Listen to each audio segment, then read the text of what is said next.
Hey buddies, welcome to AmassGames. My name is Simon. Today I'm doing how to set up, play and review for the game World of Warcraft, Wrath of the Lich King. This is a pandemic system game. It's a cooperative board game, and if you've seen the other videos, such as the unboxing video for this, you'll see I've already laid out the map. Normally I'll completely set that up and I'll show you completely how I do it out of the box. As you can see, some of the stuff has been removed from the box, and I'll continue to do so and set things up as we need to. So first up we have the Lich King. What is this game about? Well, we are looking to defeat the Lich King. This person, he's been terrible in the lands of Azeroth, and we need to work together to complete some quests and ultimately defeat the Lich King. There are a number of things you need to be sorting out, including the Scourge Rises cards, which is similar to Pandemic, some action cards as well, which I've left out available. We'll need certain other tracks, such as the Despair marker that goes over here, and we're also going to need the Scourge track that starts over here. Now, this particular game I'll be setting up as a 3-player game and also be setting up on the introductory mode as well, which I recommend you starting off with, and I'll be giving you my review at the end of the video. So what do you need to do? Well, we need to have this Ice Crown Citadel constructed, so as per the other video I've now done that, and initially it's going to start this way up. We need to try and complete 3 quests, which we'll be setting out in a moment. Once they're complete, this will flip over and it'll go like this, with the Lich King moving into the centre. So that's how that's going to work. Let me move it back to the start for the time being, and then start the rest of this stuff up. So we're going to need some dice. I will be doing a dice distancing video. Please ensure you've obviously subscribed and check out the playlist for dice distancing to see whether or not you may well need a dice tower instead of a dice tray or something like that. You're going to need some ghouls. We are going to have some ghouls come up, which we might need to be fighting off. If we don't fight off enough of them, this will go down and we could lose the game if this reaches the end. Equally, when we have the Scourge track extend, or otherwise we can't defeat, of course, the Ice King's Wrath of the Lich King by the time the deck has run out. So I've also constructed these strongholds, which we'll talk about in a moment as well. If you're familiar with Pandemic, ultimately they're like research stations. They let you land in different locations and your character will be flying around. So as I said, we'll be playing this as a 3. It won't be a playthrough. This will just be me setting up initially. And I played Thrall last time. We played with these other characters as well. So what you're going to do is take one of your markers and place it underneath your board here. And you ultimately could be losing a life. If you're all out of life, that could also be end of the game. So this is a little bit about familiarity. It's where they also start. So everyone's unique. So for War Song Hold, you need to churn over your character board. And if you haven't painted them, of course, you need to look carefully in case you're not familiar with whichever painting colours you want to use, and place them in the respective space. Now what I might choose to do is just a setup for one character, just to keep this video nice and snappy. So aside from that, I will be moving the board up a little bit, just so I can have space to lay out some characters, so I can start loading the deck. But before they do that, we're going to have some enemies spawning. So these are the cards that you're going to use for spawning, and what you're going to do is shuffle these cards up, and then you're going to place it face down next to where the Scourge deck is, which is over here, which is just offside to the board, but you can see that's where it's listed. Then what you're going to do, you're going to draw 1 card and place 3 ghouls in the matching space, terrace of the markers. So as you can see, that's this location. So you're now going to grab some of these ghouls and place 3 of them there. So as I said, if there's 4 of them, you don't want that to happen because that's going to go down. There's a place you might want to consider. There's a discard, so it's going to go just out of shot. There we go. I'll just do it for the time being. Then you do it again this time, and we're going to see what they're going to have here. We're going to have 2 coming up here. Also, for that very first card, because it's green, that's where the Lich King starts. The reason why that's important is if ever you fight anything in this green zone, then when they do damage back, which I'll explain later, they're going to do an additional damage. So it's a place you might want to watch out for and maybe deal with them later. So we now have this card come up. This happens to be the Avalanche, and we're drawing again 1 more Scourge card and placing 3 on that matching space. So let's find the Avalanche, and the Avalanche is, as you can see, near the thing, and it's quite easily located here. So just to let you know, there's 3 different colours, unlike Pandemic's 4. This is my 18th different Pandemic system style of game, and there's normally 40 odd spaces, maybe 48, so 12 of each. This only has 10 of each. Okay, so that's again going to the discard.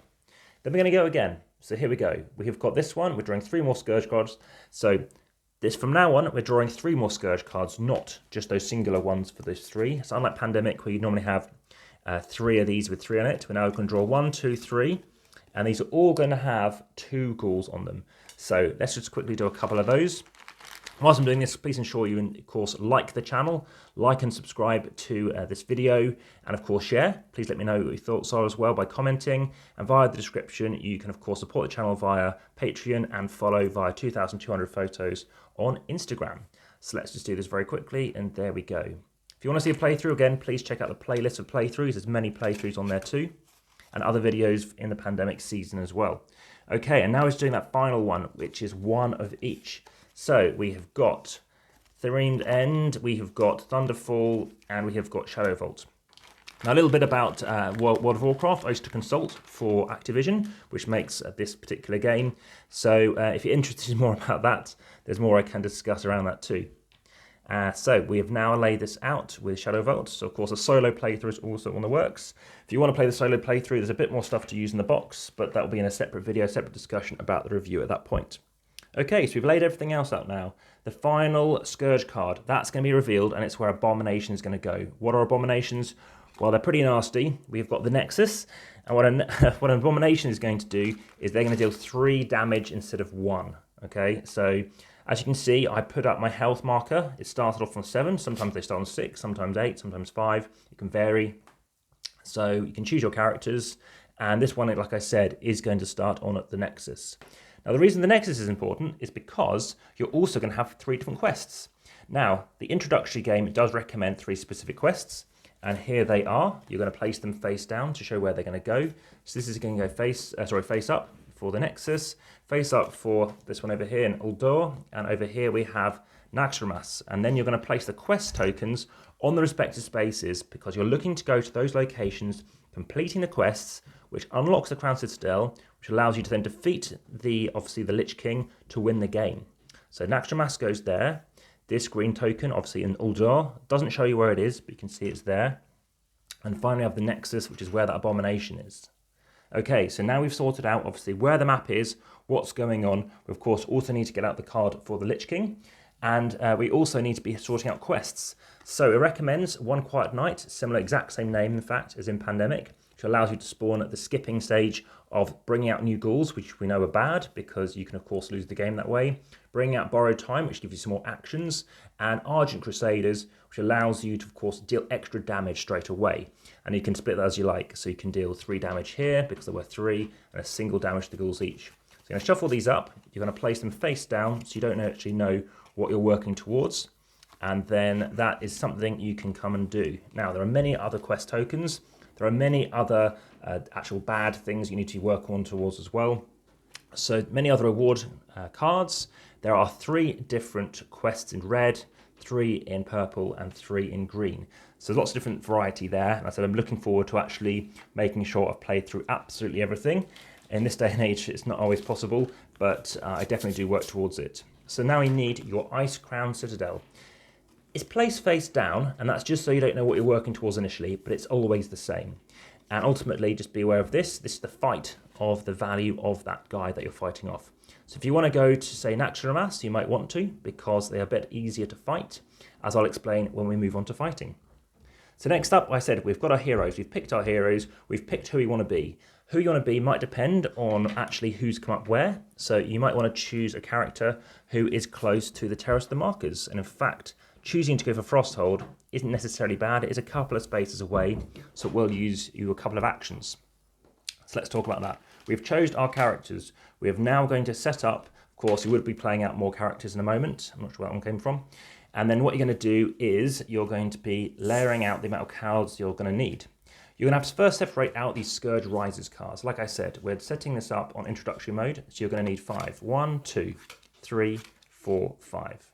And what you want to do is normally place them face down, and I'll tell you why, because otherwise you'll see what cards you're going to start getting up. This is just like in regular Pandemic. Then you're also going to start to shuffle up again these hero cards, which as you can see, you can't now tell what is what. And because we're playing introductory, playing with 5 piles, you're going to be layering out a total cards on here until it's completely filled up. Now, if you want to play it on normal mode, you're using 6 piles, and you're going to have some stronghold cards, which I'll talk about in a moment. You're going to use 3 of each. If you want to play it on heroic, you're using 7 stacks of cards each. And if you want to play on mythic, then you're using 8 stacks of cards. So stronghold cards, as you'll see, they're like research stations if you're familiar with Pandemic. If not, I'll explain what they are in a moment. And the more you have, the better. So you're going to up to 3. So in structure, you're going to have 3 cards each. If you're going to have normal mode, you're having 3 as well. Heroics 2 and Mythic is 1. So you're going to place a stronghold on a place without a quest or a stronghold when they come up. And of course, they're good. It also means other things aren't occurring. So you're going to shuffle up your deck. So you want to make it all nice and shuffled individually. And the reason why you do it individually is so, of course, you don't necessarily have back-to-back Scourge Rises cards occurring. So the rightmost cards are always on the bottom. So now this stack, this third stack, is going to go on top of this stack here. Done. Then we do the next one. Of course, you would shuffle a bit more than that probably. That's normally how I tend to do it. Of course, if you do get back-to-back bad cards, that's not a problem whatsoever. Here we are. Here's our stack. Where they're going to go? Down here, just off the map, we have the hero deck. So that's just out of shot there now as well. As you can see, I've tried to keep it zoomed in as possible to see as much as you can, while still bearing in mind that obviously there's a lot to be demonstrating.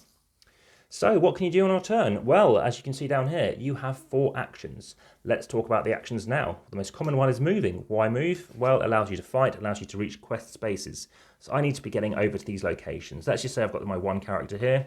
I'm looking to get over to Naxxramas, or I could choose to obviously go to Nexus, which is next to me. So actually, like I said, played with this last mission as well. I moved 1 space across. So maybe I'll consider doing that.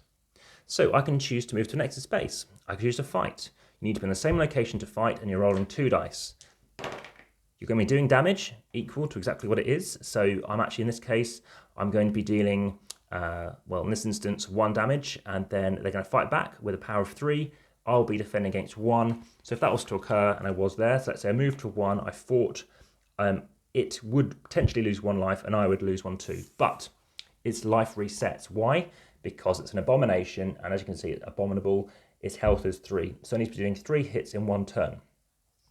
Now, I happen to be Thrall, which allows me to do some better stuff because I can choose 3 connected spaces, including yours, for each roll 1 die and remove 1 ghoul per fist from the space. So I might have chosen to actually remove these or these, and then later on consider going over here.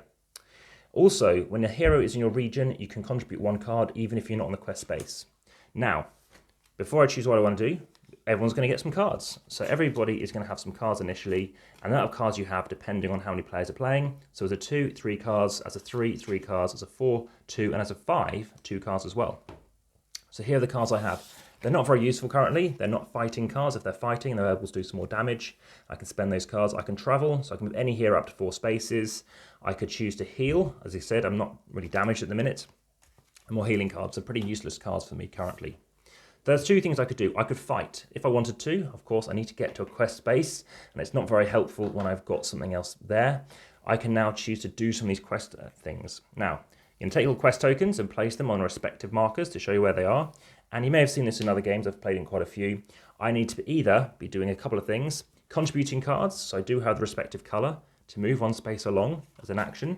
And if you're doing a quest action, you roll 2 dice, and I'll be able to move equal to amount of fists. So I can go 1, 2, 3, and then contribute red, which I don't have, or I can contribute green and then move 3, which is 1, 2, 3. As you can see, I'm already a third of the way through completing this quest. As you can see, this is on introductory mode, and I'm choosing to gung-ho it, but it'll then damage me for 3. So it's going to damage me for 3. If that was in an abomination, that's another matter, because that's just 2 ghouls. But it's damaging for me for 3, so I'll be down to, obviously, down to 4. And of course, there's an abomination there, but it's not involved in the fight with me, so that's fine. So that is something to work on. You might want to gung-ho it, but as the missions progress, as you choose to use different difficulties, different characters, you might choose to do things otherwise. Now, the last on this side is rest. If you want to rest in a location, you'll be able to roll 2 dice and heal equal to that damage. So you're healing for 2. But you can't do it in a quest space, okay? So you've got to come away from it. There are some exceptions to that. That's where you could be using healing, so you can heal on a quest space. The reason for staying in a quest space is, of course, you have saved yourself an action and spend longer questing instead. So let's turn this over. You've got 3 actions. 3 actions are used in your different cards. Different cards allow you to do different things, and of course, use them as you need to. Sometimes you want to keep some cards to do things for your quest, and if you choose to do certain colours, then you still get to keep the cards. You can only do it once, obviously, per turn. Otherwise, you can obviously come back to it. but obviously with certain things you need to be aware of it, and you can only contribute 1 card as well per quest action. So let's talk about strongholds. So imagine a stronghold come up. So we've got 3 cards here, we've got 3 other cards, and here we go, we've got a Scourge Rises card. Okay, so let's talk about that. Right, just bear in mind one thing I did. I happened to load up the Scourge Rises cards as well as obviously those stronghold cards, but everybody gets their cards before you do this. In that instance, what it means is it allows people actually to not have cards such as the bad cards come up, and stronghold cards, which they pretty much won't need at the beginning of the game, because otherwise why not choose to use your stronghold instead of moving somewhere. So imagine this has come up, okay? We're going to verge the Scourge track. This means now we're going to be moving on to the Scourge thing in a moment, whereby we're drawing amount of cards equal to destinations up here, and obviously drawing up more ghouls. Aside from that, we're moving the Lich King, so we'll talk about that in a moment, but we're also going to be filling up to 3 ghouls, spawning on Abomination, and then discarding the card, and then this is going to go into the discard track as well, and just bearing in mind, of course, there's 5 of them, so if you know in this particular intro mode, one's gone, there might be some more time before another one kicks in. Okay, so that's obviously how that cracks on. Once you have finished playing your 4 actions, you're drawing 2 hero cards. So let's just say I've drawn 2 cards. I've drawn another heal card and a fight card. As you can see, I can fight a bit more, and that's the amount of fight I can do. So there's a bit of variety going on there as well. This happens to be a red card, obviously ignoring the purple there.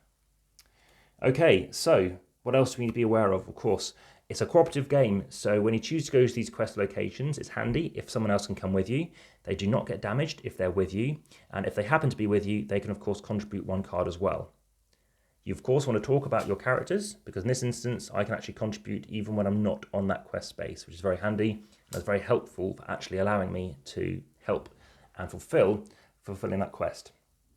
So we have talked about the actions you can do. We're now going to be talking about drawing those hero cards, which we've done. I'll quickly talk about the strongholds, and then I'll move on to spawning ghouls. So if you happen to have one of those stronghold cards, which right now should be towards the top of the deck, remember, because it's in those first 3 piles, play immediately whenever you wish to. Place 1 stronghold on any space without a quest or a stronghold location. So right now I might want to have one here, or let's say here, because we have some ghouls to fight off here. It's next to a stronghold location, which is quite handy, and actually it's not too far away from Uldo as well.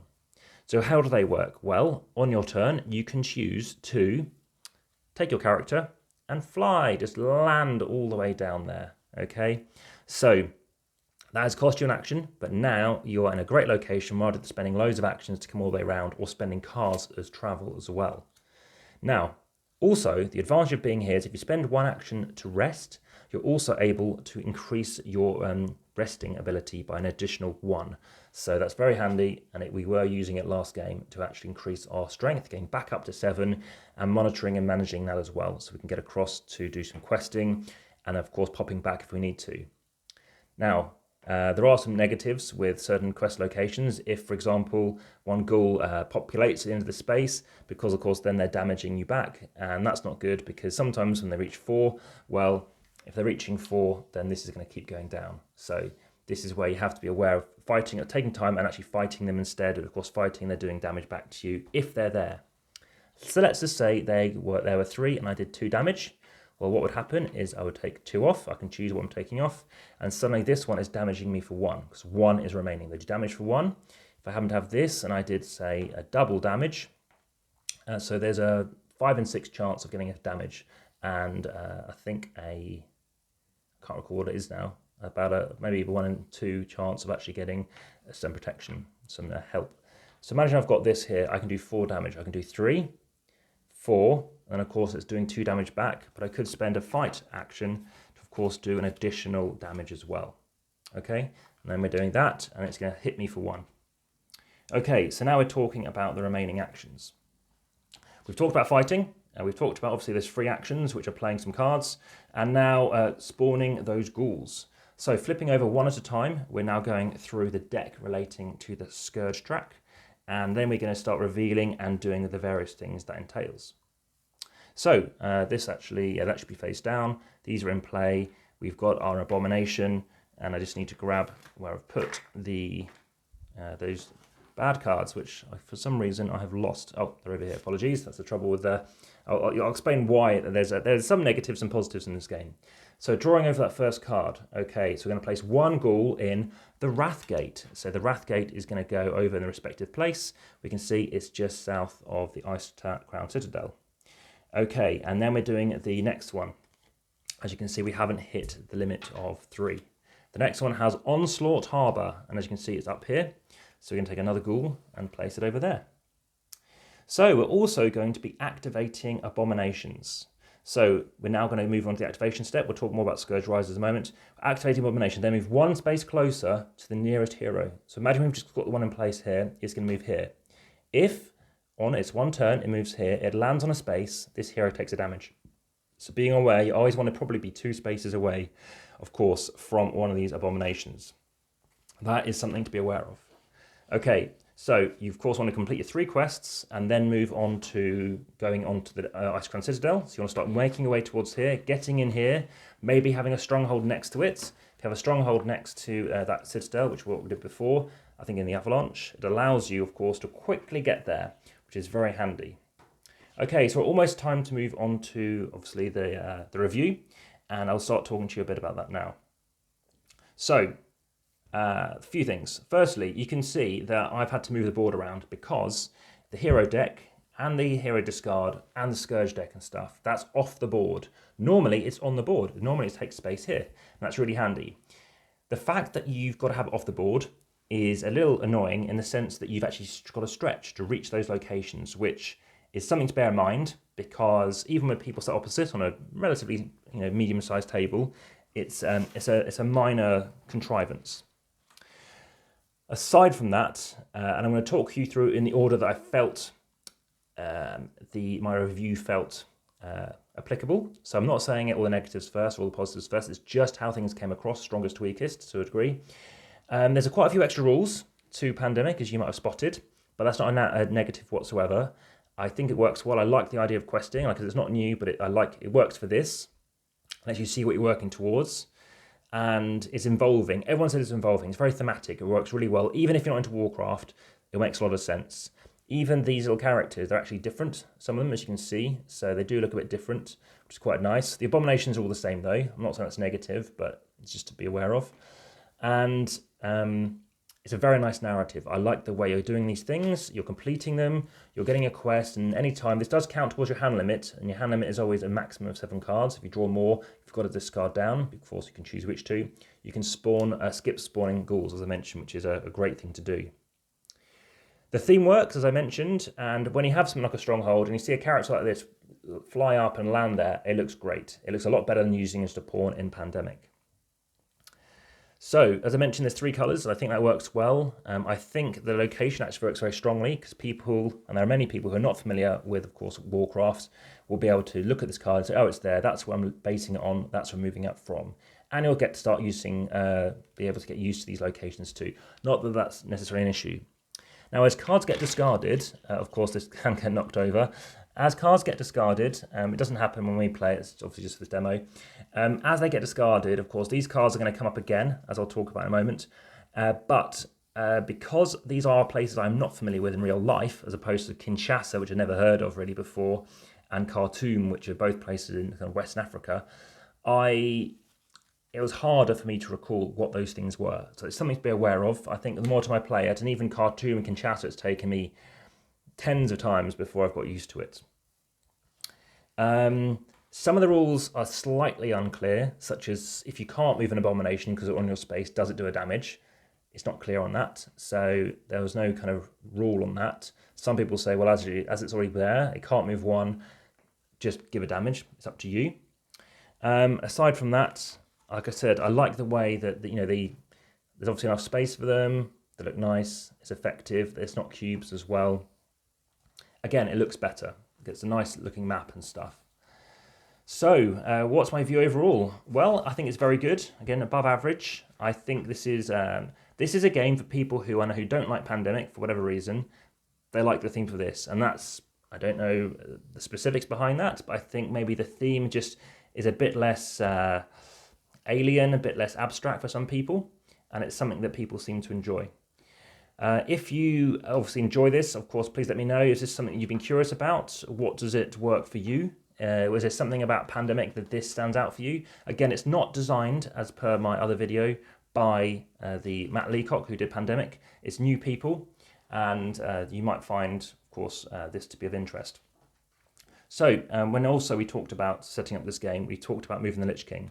So when you move the Lich King, the way that's going to work is you're going to draw the bottom card, just like in Pandemic, and rather than you spawning 3 people, you have the Lich King move. So again, if you're fighting someone over here, he's dealing an additional damage because he's there.